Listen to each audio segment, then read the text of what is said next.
വയനാട് ഉരുൾപൊട്ടലുമായി ബന്ധപ്പെട്ട ചെലവുകൾ പുറത്തുവിട്ട് സർക്കാർ. ഈ ചെലവുകൾ കാണുമ്പോൾ നമുക്ക് അതിശയമായിട്ട് തോന്നാം. 359 മൃതദേഹങ്ങൾ സംസ്കരിക്കാൻ 2,76,00,000 രൂപ ചെലവ് വന്നുവെന്നാണ് സർക്കാർ പറയുന്നത്.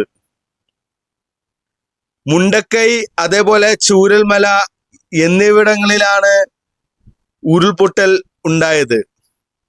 അതായത് ഒരു മൃതദേഹത്തിന് ഏകദേശം 75,000 രൂപ സംസ്കരിക്കാൻ മാത്രം ചെലവ് വന്നിട്ടുണ്ട്. ഇത് നമുക്ക് കേൾക്കുമ്പോൾ വിചിത്രമായി തന്നെ തോന്നും. അതുപോലെ തന്നെ വാളണ്ടിയേഴ്സ് യൂസേഴ്സ് കിറ്റ്, അവരിട്ട കിറ്റിന്റെ വില വന്നിരിക്കുന്നത് ഏകദേശം 2,98,00,000 രൂപയാണ് വാളണ്ടിയേഴ്സ് യൂസേഴ്സ് കിറ്റിന് ചെലവ് വന്നിരിക്കുന്നത്. അതേപോലെ തന്നെ ബെയിലി പാലം നമ്മൾ കണ്ടതാണ്. നിമിഷ നേരം കൊണ്ട് ഉണ്ടാക്കിയ ബെയിലി പാലം, അതിന് ചെലവ് വന്നിരിക്കുന്നത് ഏകദേശം 1 കോടി രൂപയാണ് എന്നാണ് സർക്കാർ പുറത്തുവിട്ടിരിക്കുന്നത്. അതേപോലെ ദുരിതാശ്വാസ ക്യാമ്പിലെ ജനറേറ്റർ പ്രവർത്തിപ്പിച്ചതിന് ഏകദേശം 7 കോടി രൂപ ചെലവ് വന്നിട്ടുണ്ട്. അതേപോലെ അതായത് 7 കോടി എന്ന് പറയുമ്പോൾ ഏകദേശം ഒരു ദിവസം 40,000 രൂപ ജനറേറ്ററിന് മാത്രം ചെലവായിട്ടുണ്ട്. പിന്നെ ഇതിൽ ഏറ്റവും വിചിത്രമായി നമുക്ക് തോന്നുന്ന ഒരു കാര്യം, ദുരിതാശ്വാസ ക്യാമ്പിലെ ക്യാമ്പിൽ ഉണ്ടായിരുന്ന ആളുകൾക്ക് വസ്ത്രം വാങ്ങിച്ചതിന് 11 കോടി രൂപ ചെലവ് വന്നു എന്നാണ് സർക്കാർ പറയുന്നത്. ഇത് നമുക്ക് വിചിത്രമായി തോന്നാം. കാരണം എന്താന്ന് വെച്ചാൽ ഇത്രയും ആളുകൾ, ഏകദേശം 14,000 അത്ര ആളുകളാണ് ദുരിതാശ്വാസ ക്യാമ്പിൽ ഉണ്ടായിരുന്നത്. അവർക്ക് ഇപ്പൊ നമുക്കറിയാവുന്നതാണ്, ഒരുപാട് മേഖലയിൽ നിന്ന് തന്നെ, അതായത് കോഴിക്കോട്, എറണാകുളം, പത്തനംതിട്ട, തിരുവനന്തപുരം, അങ്ങനെ ഒട്ടുമിക്ക ജില്ലകളിൽ നിന്ന് തന്നെ ഒരുപാട് വസ്ത്രങ്ങളാണ് എത്തിച്ചു കൊടുത്തത്. അതേപോലെ ഭക്ഷണവും ദുരിതാശ്വാസ ക്യാമ്പിലേക്ക് ആവശ്യമായ ഒട്ടുമിക്ക സാധനങ്ങളും പല സംഘടനകൾ വഴി, പല പാർട്ടികൾ വഴി അവിടെ എത്തിച്ചേർന്നതാണ്. എന്നിട്ട് പോലും 11 കോടി രൂപ അവിടുത്തെ വസ്ത്രങ്ങൾക്ക് ചെലവായി എന്നാണ് സർക്കാർ പറയുന്നത്.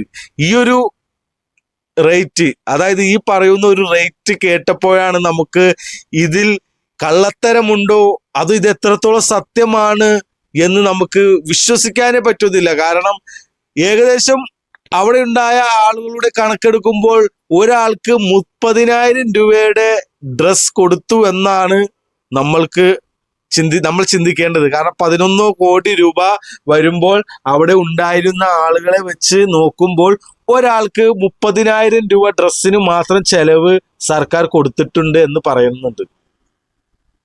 അതായത് ഒരുപാട് പേർ അവിടെ ഡ്രസ്സുകൾ എത്തിച്ചു കൊടുത്തിട്ടുണ്ട്. അതേപോലെ തന്നെ ആ സമയങ്ങളിൽ ഒരു വീഡിയോ വന്നിരുന്നു, ഞങ്ങൾക്ക് ഡ്രസ്സുകളൊന്നും കിട്ടുന്നില്ല, തരുന്നില്ല എന്നൊക്കെ പറഞ്ഞിട്ട് കേട്ടപ്പോഴാണ് ഒരുപാട് സംഘടനകൾ ഡ്രസ്സുകൾ എത്തിച്ചു കൊടുത്തതുമൊക്കെ.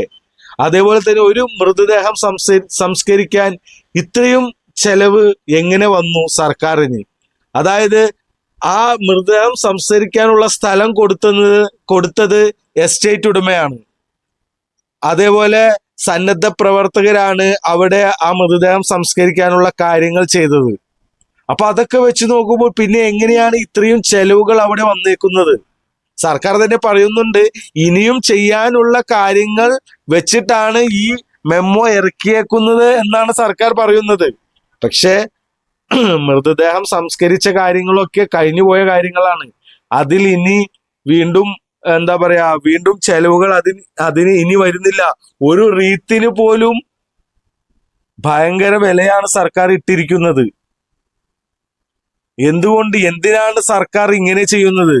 കാരണം ഏതൊരു മനുഷ്യനും ഈ ഒരു ചെലവ് കേൾക്കുമ്പോൾ നമ്മൾ ഞെട്ടിപ്പോവുകയാണ്. കാരണം ഇത്രയും ചെലവുകൾ ഈ ഒരു കാര്യത്തിൽ, കാരണം നമ്മൾ ഒരിക്കലും ഒരു സംഭവം നടക്കുമ്പോൾ ഒന്നിനെ നമ്മൾ മുതലെടുക്കരുത്. അത് തന്നെ എനിക്ക് ആദ്യം സർക്കാരിനോട് പറയാനുള്ളത്. ഒന്നിനെയും നമ്മൾ മുതലെടുക്കരുത്. കാരണം നമ്മളൊരു ദുരന്തം വന്നപ്പോൾ കണ്ടതാണ് എത്ര ഭംഗിയായിട്ട് ജീവിച്ച ഒരു ഗ്രാമം, എത്ര ആസ്വദിച്ച് ജീവിച്ച ആളുകളാണ് ആ ഗ്രാമത്തിൽ ഉള്ളത്. ഒരു നിമിഷ നേരം കൊണ്ട്, ഒരു രാത്രി കൊണ്ട് ആ ഗ്രാമം മൊത്തം ഇല്ലാതായി. അത് നമുക്കും സംഭവിക്കാവുന്ന ഒരു കാര്യം മാത്രമേ ഉള്ളൂ. എന്തിനാണ് ഇത്രയും ചെലവുകൾ കൂട്ടിപ്പറഞ്ഞ്, ഇതൊക്കെ ആരുണ്ടാക്കുന്നു, ആർക്കാ നേട്ടം കിട്ടുന്നു എന്നൊന്നും നമുക്കറിയില്ല. ഇത്രയും രൂപ ചെലവ് വന്ന് ഏതൊരു സാധാരണക്കാരനായ ജനത്തിന്, മനുഷ്യന് കേട്ടാൽ മനസ്സിലാകുന്ന ഒരു കാര്യമാണ് ഇത്രയും പൈസ അവർക്ക് വേണ്ടി മുടക്കിയിട്ടില്ല എന്നുള്ളത്. ചില കാര്യങ്ങളൊക്കെ സത്യമായിരിക്കും, പക്ഷെ ചില കാര്യങ്ങളിലാണ് ചെലവിന്റെ വിചിത്രത നമുക്ക് മനസ്സിലാവുന്നത്. നമ്മളിത് കൂട്ടി വെച്ചിട്ടോ ഇങ്ങനെ സമ്പാദിച്ച കാശ് നമ്മൾ ഉണ്ടാക്കിയതുകൊണ്ടോ നമ്മൾ എന്ത് നേടുന്നു? നാളെ ഇതുപോലുള്ള ഒരു ദുരന്തം നമുക്കും വരില്ല എന്ന് ആർക്ക് പറയാൻ സാധിക്കും? എന്തും എപ്പോൾ വേണമെങ്കിലും സാധിക്കാം. പക്ഷേ ഒരു ദുരന്തം വരുമ്പോൾ അതിനെ ഒരാളും, ഒരു സർക്കാരും, ഒരു മനുഷ്യനും ഒരിക്കലും മുതലെടുക്കാൻ പാടില്ല. അത് മുതലെടുത്തത് കൊണ്ട് അവർക്ക് യാതൊരു നേട്ടവും ഉണ്ടാവില്ല. നാളെ അവർക്കും ഇതിലും വലിയ ദുരന്തമായിരിക്കും വരുന്നതെന്ന് അവർ ചിന്തിക്കുന്നില്ല. ഇത്രയും ചെലവുകൾ ഞാൻ വാർത്തയിലൂടെ ഇത് കേട്ടപ്പോൾ തന്നെ അതിശയിച്ചു പോയി. കാരണം ഒരു മൃതദേഹം ചെലവാക്കാൻ, നമ്മുടെ വീട്ടിൽ ആരെങ്കിലും മരണപ്പെട്ടാൽ ആ മരണപ്പെട്ട ആളിന് അവിടുത്തെ പള്ളിയിൽ, ഇപ്പൊ പള്ളിയിലാണെങ്കിൽ പള്ളിയിൽ, അതല്ലെങ്കിൽ ശ്മശാനത്തിലാണെങ്കിൽ അങ്ങനെ അവിടുത്തെ സ്ഥലത്തിനും അതിന് മറവ് ചെയ്യുന്നതിനും ഇത്രയും രൂപ, കൂടിക്കഴിഞ്ഞ ഒരു 10,000 രൂപ ചെലവ് വന്നിട്ടുണ്ടാവും, പോട്ട് 20,000 രൂപ ചെലവ് വന്നിട്ടുണ്ടാവും. അത് തന്നെ കൂടുതലാണ്. കൂട്ടിയാണ് ഞാൻ പറഞ്ഞത്. അത് കാരണം യാത്രാ ചെലവുകളുണ്ടാവും, അതായത് ആംബുലൻസ് ചെലവ്, അങ്ങനെയൊക്കെയുള്ള കാര്യങ്ങളുണ്ടാവാം. പക്ഷെ 75,000 എന്നുള്ളത് നമുക്ക് വിശ്വസിക്കാൻ പറ്റാത്ത ഒരു എമൗണ്ട് ആണ്. അതേപോലെ 11 ലക്ഷം രൂപ വസ്ത്രങ്ങൾക്ക് മാത്രം മുടക്കിയെന്ന് പറഞ്ഞതും നമുക്ക് വിശ്വസിക്കാനാവില്ല. എന്തിന് സർക്കാർ ഇത്രയേറെ ചെലവുകൾ കൂട്ടിപ്പറഞ്ഞ് ഇതേപോലെ ചെലവുകൾ എഴുതി മറ്റുള്ളവരെ അറിയിക്കുന്നു? സാധാരണ സർക്കാരിന് തന്നെ അറിയാം, 2-3 ദിവസം ഇതിനെക്കുറിച്ച് വിമർശിക്കും, ആരെങ്കിലും ഒക്കെ, ചാനലുകാരും മറ്റുള്ളവരുമൊക്കെ ഇതിനൊക്കെ വിമർശിക്കും, അത് കഴിഞ്ഞ് അത് പോയി എന്നുള്ള ചിന്താഗതിയിലാണ് സർക്കാർ ഇപ്പോൾ ഈ രീതിയിലുള്ള റിപ്പോർട്ട് പുറത്തുവിട്ടിരിക്കുന്നത്. ശരിക്കും ഒരിക്കലും എന്താ പറയുക, ഈ ഒരു ദുരന്തത്തെ ചൊല്ലി ഒരിക്കലും ഇതുപോലുള്ള കാര്യങ്ങൾ ചെയ്യാൻ പാടില്ല. അതുകൊണ്ട് തന്നെയാണ് ദുരിതാശ്വാസത്തിലേക്ക് പൈസ മുഖ്യമന്ത്രിയുടെ അക്കൗണ്ടിലേക്ക് ഇടുക എന്ന് പറയുമ്പോൾ തന്നെ ആളുകൾ മടിക്കുന്ന ഒരു കാര്യം. ഇത്രയേറെ പണം സർക്കാരിന് കൊടുത്താൽ ആ സർക്കാർ അതിന് ചെലവാക്കുമോ എന്നുള്ള പേടിയാണ് ജനങ്ങൾക്ക് മുമ്പിലുള്ളത്. പിന്നെ എങ്ങനെയാണ് ഇതുപോലുള്ള ദുരന്തങ്ങൾ വരുമ്പോൾ മറ്റുള്ള ജനങ്ങൾ അവരെ സഹായിക്കുക? നേരിട്ട് സഹായിക്കാൻ എത്തുകയുള്ളൂ. കാരണം എന്താന്ന് വെച്ചാൽ, ഇതേപോലെ മുഖ്യമന്ത്രിയുടെ ദുരിതാശ്വാസ നിധിയിലേക്ക് ഇട്ട് കഴിഞ്ഞാൽ ഇതുപോലുള്ള ചെലവുകൾ വരും. ഇതേപോലെ ആയിരിക്കും നാളെ മറ്റുള്ളവരിലേക്കും സഹായങ്ങൾ എത്തിക്കുക. അവർക്ക് ഇനി പുനരധിവസിക്കാനുള്ള ചെലവ് പറഞ്ഞ കാശും വളരെ തുച്ഛമായ തുക മാത്രമാണ് ഇതിൽ പറഞ്ഞിട്ടുള്ളത്. അതുകൊണ്ട് അവർക്ക് ഇത്രയും ജനങ്ങൾക്ക് വീട് വെക്കുവാനോ ഉള്ള കാര്യങ്ങളൊന്നും ഇല്ല. ആ ചെലവിന് ഏകദേശം 1 കോടി എത്രയോ രൂപയാണ് അതിനുള്ള ചെലവുകൾ സർക്കാർ ബാക്കി അതിലും വെച്ചിരിക്കുന്നത്. കാരണം അതിൽ കൂടുതൽ ചെലവ് മറ്റുള്ള കാര്യങ്ങളിലേക്കാണ് സർക്കാർ എഴുതി തള്ളിയിരിക്കുന്നത്. ഇതിന് കൃത്യമായിട്ടുള്ള കണക്ക് സർക്കാർ പുറത്തുവിടുന്നുമെന്നാണ് ഞങ്ങൾ പറയുന്നത്. കാരണം ഈ റിപ്പോർട്ടിൻ പ്രകാരം സർക്കാരിനെ ഒരുപാട് പേർ വിമർശിക്കുന്നുണ്ട്. അപ്പൊ ആ വിമർശനം ഇല്ലാതിരിക്കാൻ കൃത്യമായ കണക്ക് എത്രയാണോ എന്നുള്ളത് പൂർണ്ണ രീതിയിൽ പുറത്തുവിടണം.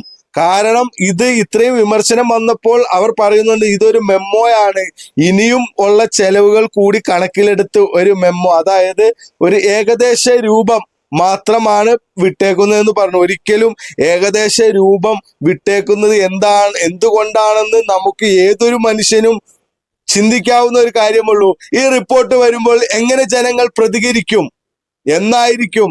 ആ പ്രതികരണത്തിന്റെ അടിസ്ഥാനത്തിൽ വേണം നാളെ ഇത് എത്രയാണ് ചെലവ് വരിക എന്നുള്ളത് അവിടെ എഴുതി ചേർക്കാൻ.